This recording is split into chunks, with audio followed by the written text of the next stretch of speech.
What is up, everybody? It is Titanosaurus, and today I have been given the privilege to shout out somebody for suggesting a video idea to us.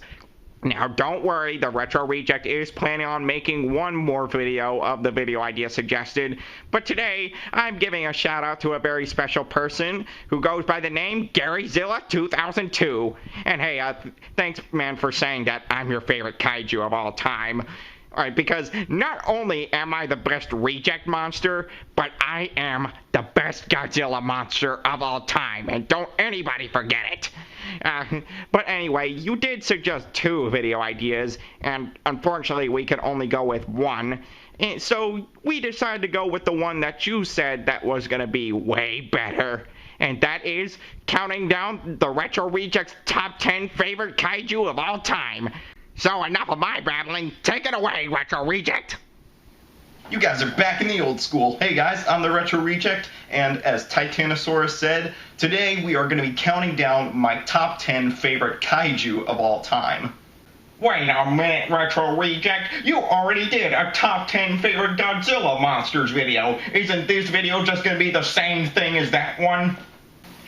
Hey, reaction of me pretending to be the audience. Note that I said kaiju and not Godzilla monsters. So, as you can see, this is not going to be a redoing of my top 10 favorite Godzilla monsters. Those guys are still the best of the best in my own opinion.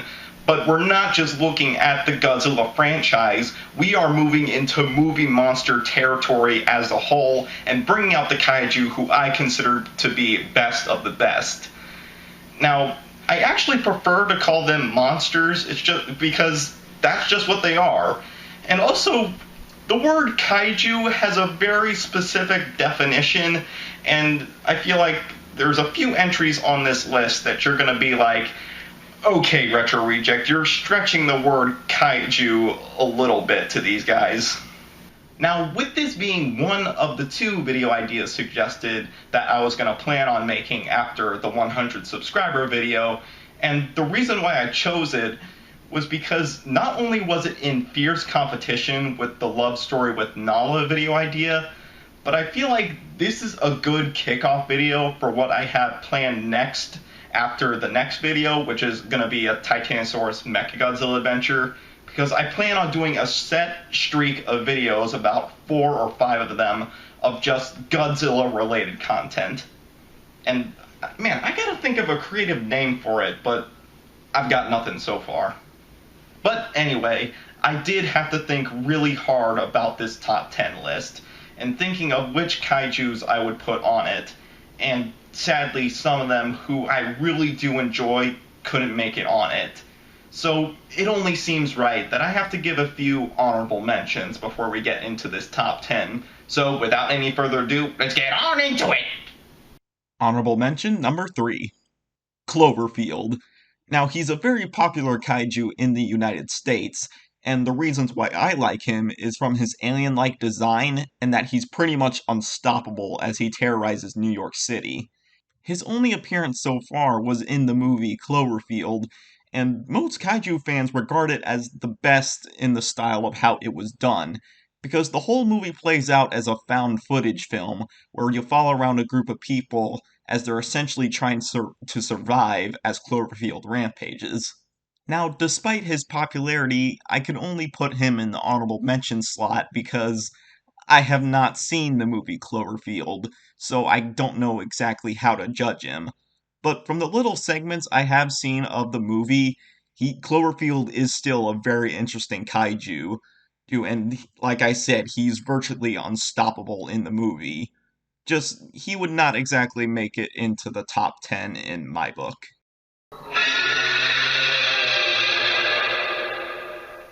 Honorable mention number 2.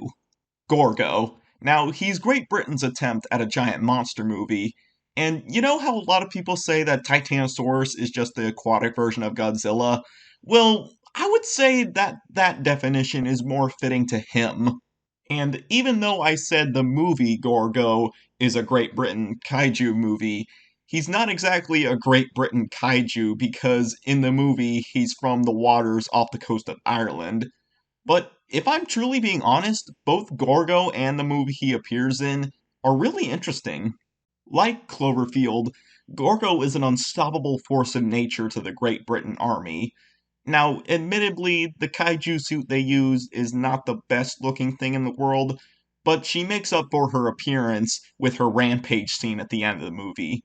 Now, notice I keep flipping back and forth between he and she, but that's because there are two Gorgos in the movie, one being a mother and the other being a son. At the beginning of the movie, the young Gorgo is caught off the coast of Ireland and is brought back to Great Britain and to be put into a circus. Now, later in the movie, the humans find out that it's only a young one, and the mother eventually comes all the way to Great Britain to rescue her child, and she's successful. She's able to break out her child, and they return to the sea to go back home, which is quite a rare thing to happen in a kaiju movie because in most endings, the monster or kaiju would die at the end of it. Unfortunately, Gorgo could only make it to the honorable mention slot because there are other kaiju who I have a greater fondness to, but they still deserve some kind of recognition to the kaiju genre. Honorable mention number 1.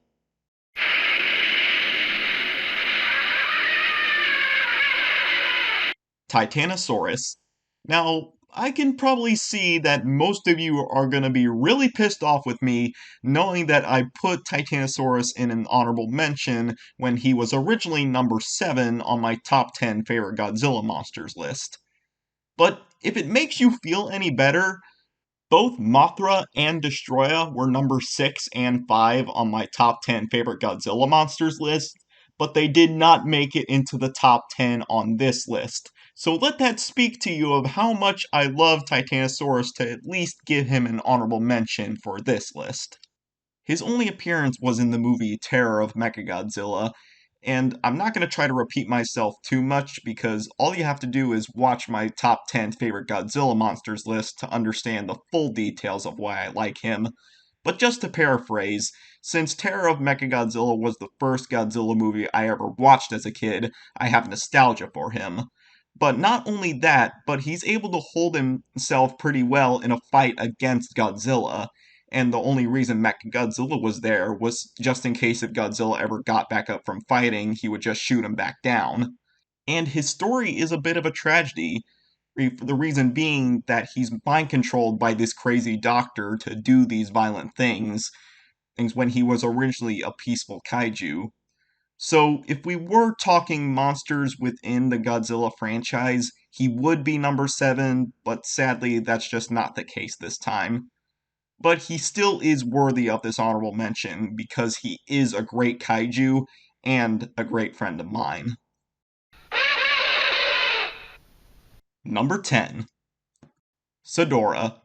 Now, I can probably make the assumption that most of you are going to try to exit out of the video right now because for any of you who know who Sedora is, your reaction right now is probably, really?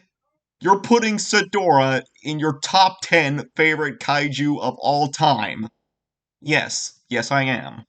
But for those of you who don't know who Sedora is, well, he's a kaiju who comes from the Ultraman franchise, and he has appeared in different Ultraman series, like Ultraman Jack, Ultraman Mebius, Ultraman Ginga, and the reason why I say people are going to probably be angry with me for putting him at the top 10 favorite kaiju of all time is because I like to call him the Star Trek red shirt of the Ultraman franchise.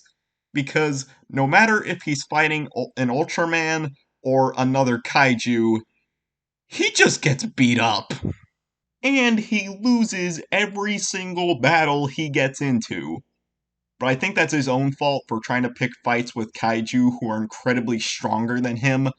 But despite his weakness, he does have some pretty cool powers, like being able to extend his little claw arms, and also being able to create a fog.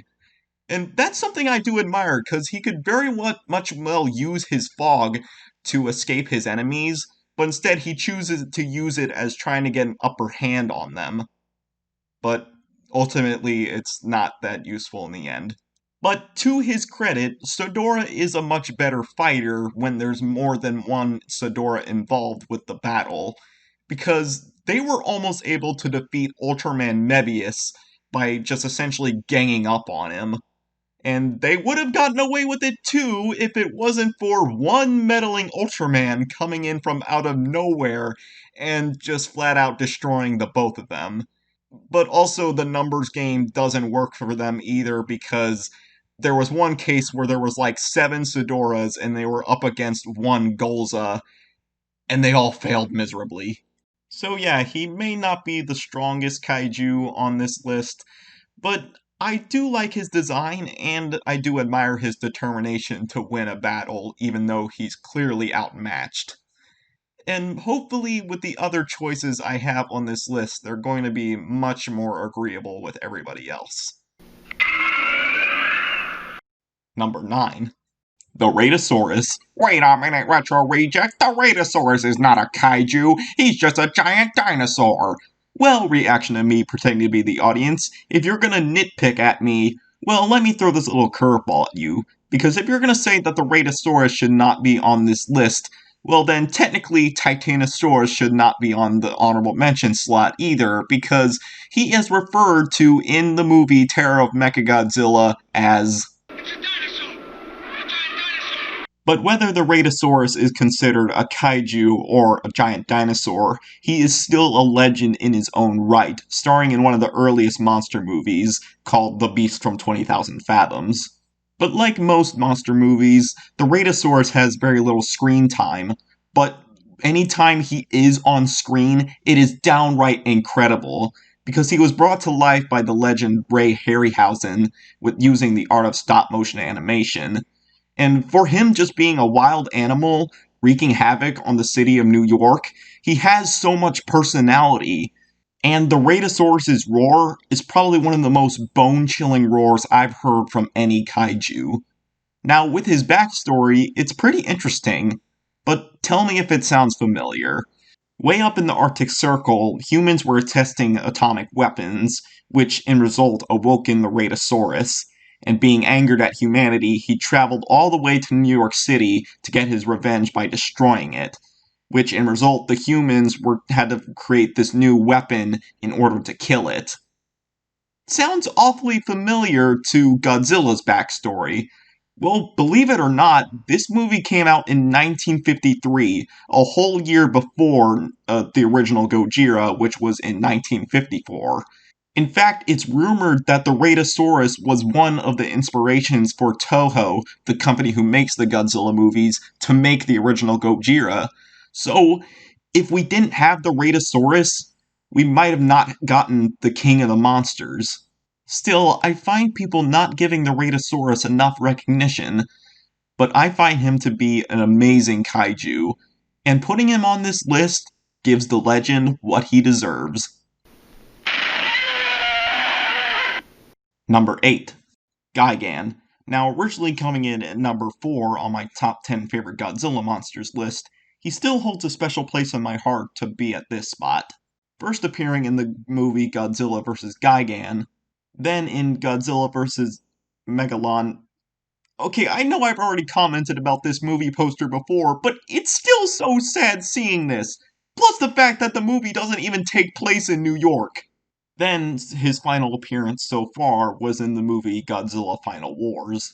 Now, he's not the strongest kaiju, considering that he had to require help from other kaiju in all 3 of his movies, and he is somewhat of an idiot, but he does hold himself up pretty well in his fights.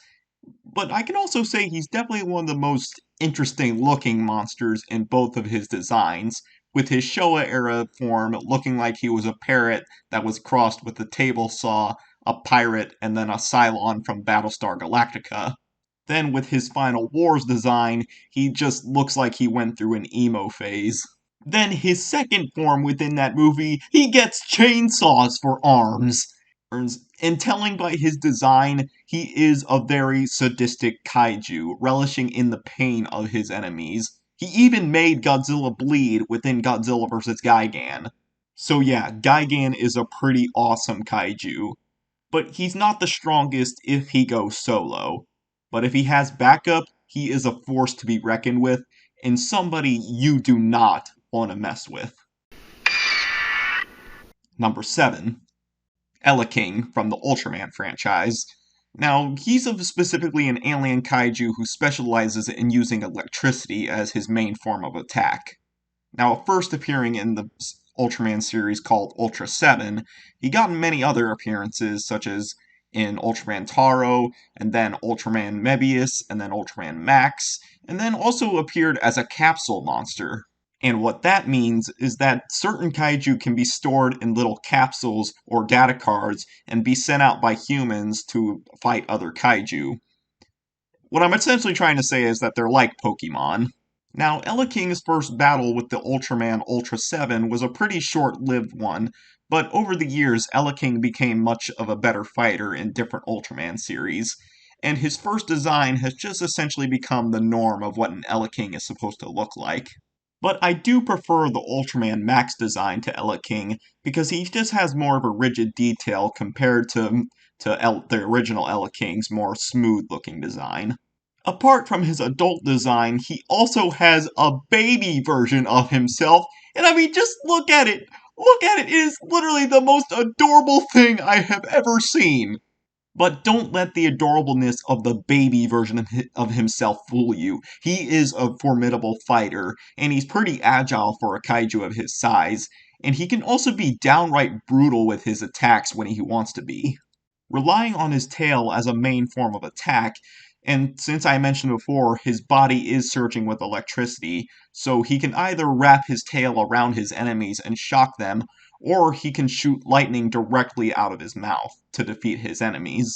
His character has such variety, with not only playing a villain, but also a hero. So he's become a kaiju that I just enjoy watching, as shocking as it seems. See what I did there? Number 6. Rodan. Now, originally coming in at number 3 on my top 10 favorite Godzilla monsters, I just consider Rodan one of Godzilla's greatest allies, even more so than another kaiju who goes by the name Anguirus. And why do I say that? Well, because Rodan stars in a lot more movies together with Godzilla as his ally. He first starred in his own movie, which was literally called Rodan. Then he starred in Godzilla movies, which his first one was called Ghidorah the Three-Headed Monster, and at first he was Godzilla's enemy, but by the end of the movie he became his ally. Then there was Invasion of the Astro Monster, where Rodan was Godzilla's ally throughout the whole movie. Then appearing in Destroy All Monsters. Then once the Godzilla movies reached the Heisei era, Rodan became Godzilla's enemy again in Godzilla vs. Mechagodzilla 2. Then still being enemies in Godzilla Final Wars. Then his latest appearance was in Godzilla King of the Monsters, where he was not exactly Godzilla's ally, but he basically served under any other kaiju who was the strongest. Now, he doesn't have a lot of powers, but in certain movies he could shoot firebolts out of his mouth. And since he does fly so fast, but the wind he generates from his wings, just by simply flying over buildings, he could destroy them. And since he is a flying kaiju, they're not really as common, so it's nice to see that Rodan can still make it into the top 10, no matter what side he's on. Number 5. Black King. And yes, that is his real name. And once again, he's a kaiju who comes from the Ultraman franchise. And he was the kaiju who gave Ultraman Jack a run for his money. Now, that's not really saying a lot because I think Ultraman Jack was kind of the weakest Ultraman, considering that he had to constantly retreat from his battles. But then, yet again, he was probably the Ultraman who had to fight in the most battles where he had to face two kaiju at the same time, which includes Black King, because he was paired up with another monster who goes by the name Alien Knuckle.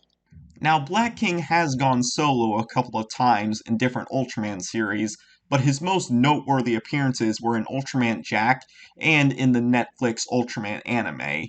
And what really makes Black King special is that his skin is extremely tough. No kind of weapon or even beam will penetrate it. He does also have a special little red laser which he can shoot from out of his mouth. In Black King's first fight against Ultraman Jack, he is able to defeat him with Alien Knuckle. No, but despite their advantages, Black King and Alien Knuckle are not able to win the second fight because Jack receives a new power in which he's able to slice through Black King's tough skin and decapitate him. But I still give props to Black King because he did put up a good fight against Jack. It's just, in the end, it wasn't enough. Plus, it's kinda how these TV shows go. The hero always has to win in the end. But Black King did prove one thing, and that's even an Ultraman has their weaknesses. Number 4. King Ghidorah, or as other people like to call him, King Ghidorah. Now, he was originally at number 2 on my top 10 favorite Godzilla monsters, for the reason being that he is Godzilla's arch nemesis, and he has appeared the most in any Godzilla movie as the villain. First appearing in Ghidorah the Three-Headed Monster, then in Invasion of the Astro Monster, then in Destroy All Monsters, then reaching the Heisei era of Godzilla movies in a movie called Godzilla vs. King Ghidorah, where he was both a good guy and a bad guy in that movie, but I'll get to that later. Then reaching the Millennium series of Godzilla movies in the movie Godzilla, Mothra, King Ghidorah, All Monsters Attack. Wait a minute, Baragon was in that movie as well. What, you couldn't fit one more name in that title? But anyway, King Ghidorah was actually a good guy within that movie. Then he was back to playing a villain in Godzilla Final Wars. Then his latest appearance was in Godzilla King of the Monsters, as once again the villain. And Ghidorah's design has roughly stayed the same all throughout the years, with just a few minor alterations. But at the basics, he's a giant space dragon from another planet with 3 heads, either going solo or being controlled by aliens who want to destroy and conquer the world. Then in the Heisei movie Godzilla vs. King Ghidorah, after King Ghidorah's first fight with Godzilla, he got severely injured, but then some people from the future decided to give him an upgrade by giving him robotic parts and being called Mecha King Ghidorah, which is honestly my favorite design of him so far. But I did forget to mention this last time. I actually have no preference to Ghidorah's design. I just think they're all amazing. Especially his appearance in Final Wars, because his first iteration being Monster X, it's a pretty badass looking design for him. And then eventually he transforms into Kaiser Ghidorah. But no matter the design, his fights with Godzilla are honestly the best within the franchise. And he has definitely earned his spot on my top 10 favorite Godzilla monsters and my top 10 favorite kaiju of all time. And he most definitely deserves the title of being Godzilla's arch nemesis. Number 3. Zeton. Going from one arch nemesis to the next, Zeton was the first kaiju to ever defeat an Ultraman, and with that title means you have to have some pretty incredible powers. His first one is being able to teleport himself, and then his second one is able to shoot projectiles out of his eyes. And yes, I do mean his eyes. The yellow thing in the middle is not an eye, that's his nose. He's also able to create a barrier which can deflect any kind of projectile Ultraman throws at him. And his final power is what caused Zeton to be victorious against Ultraman. And what he was able to do was absorb Ultraman's Suspicium Ray and then shoot it right back at him, and basically causing him to be paralyzed. Now, the whole thing about Ultraman is that he can only survive on Earth for 3 minutes. So paralyzing him allows Zeton to just sit back and wait for the inevitable. Now, in future Ultraman series, Zeton kinda lost the name of the Ultra Killer because with each passing generation of Ultraman, they become a bit more stronger, so they can more easily defeat Zeton. But anytime Zeton does fight an Ultraman, he pushes them to their absolute limits. Like Ghidorah, Zeton has gone through some different designs, but his original design is the one that's the most iconic, and the one that has just become the norm of what a Zeton should look like. His Ultraman Jack design is roughly the same thing, it's just that he looks a bit more thick. Then there was his design from Ultraman Powered, once again very similar, but just they gave him some added wings. Then there was his Hyper Zeton design. Then there was his design that made him look more bug-like. And then, no, anything but that one! Oh, thank you. And then finally, his EX design. Another reason why I consider Zeton one of my favorite kaiju of all time is because even making him a capsule monster is a bad idea, because since he is so powerful, he goes against his own programming and attacks the computer simulation itself. He's an unstable alien kaiju determined to destroy any Ultraman, any other kaiju, or anything that stands in his way. And there's no denying that nothing will stop him. Well, except maybe the next two kaiju on this list.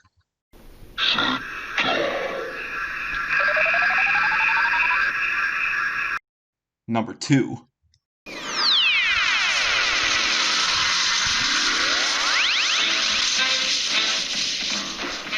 The Showa Mechagodzilla.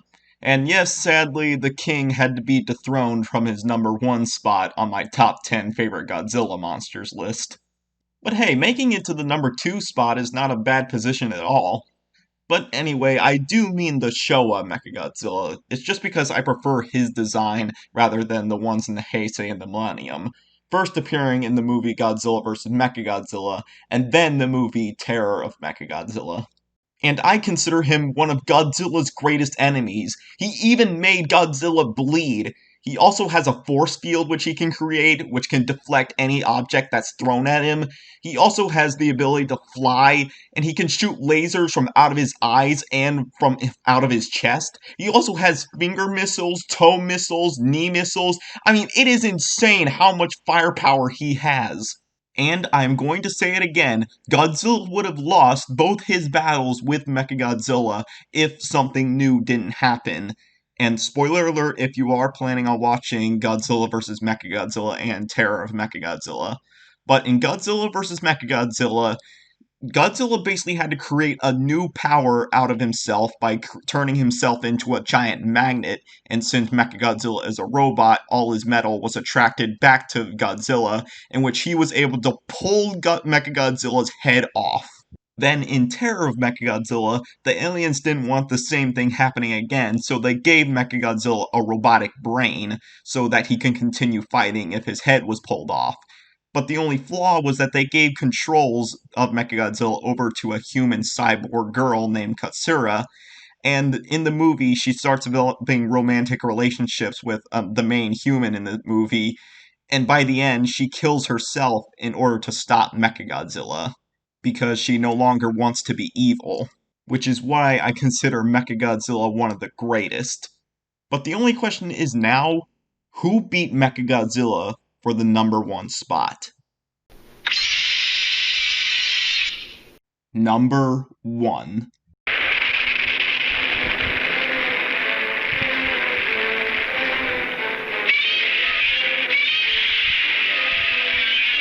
Godzilla. And I know it's sort of predictable, but there was just no rational way that I could put any other kaiju in the number 1 spot. And the reason why he wasn't number 1 on my top 10 favorite Godzilla monsters was because I intentionally left him out, because I was only considering his enemies and allies. But as all well and good as those other kaiju are, they are nothing compared to Godzilla. And he is the sole reason why I, and including many other people, were introduced to the kaiju genre, and why we love it so much. All throughout his legacy, he's ranged from having a dark role of being an unstoppable villain that decimates anything in his path, to his more lighthearted role of being a hero and having some pretty ridiculous moments. No matter the role, Godzilla's design has always remained the same, from his first appearance of being a metaphor for the dangers of using atomic weapons, and have that message carried over just with the added benefit of being able to take anything that's thrown at him. Then becoming an ally to Earth and fighting other evil kaiju from taking over, and starting to become a bit more lighthearted. Then becoming a proud father, then becoming an iconic image and hero of my own childhood, then once again becoming a villain and a metaphor for the dangers of using atomic weapons, and becoming an unstoppable force of nature. Then becoming sort of an anti hero, only helping humanity when the problem affects him, and trying to fight any other kaiju who wants to take over his territory. But still having humanity hate him because he does destroy cities every once in a while. Then becoming a final hope for humanity as aliens try to take over the world by using evil kaiju in an all out war. To then becoming a creature that is the only hope of keeping nature in balance. To finally being a rebirth of the franchise, which for some reason that I don't understand is considered very underrated. Godzilla has always been with me ever since I was a little kid, and he is called the King of the Monsters for a reason. He will always be my number one favorite kaiju of all time, and nothing will ever change that. So I hope you guys enjoyed this video. Don't forget to like, comment, subscribe, whatever the heck you want to do, and maybe hit that little bell icon to get notified when the old school is back in session. But with that being said, the old school is out! But, Godzilla, do you have any final words you want to say? Man, I love that roar.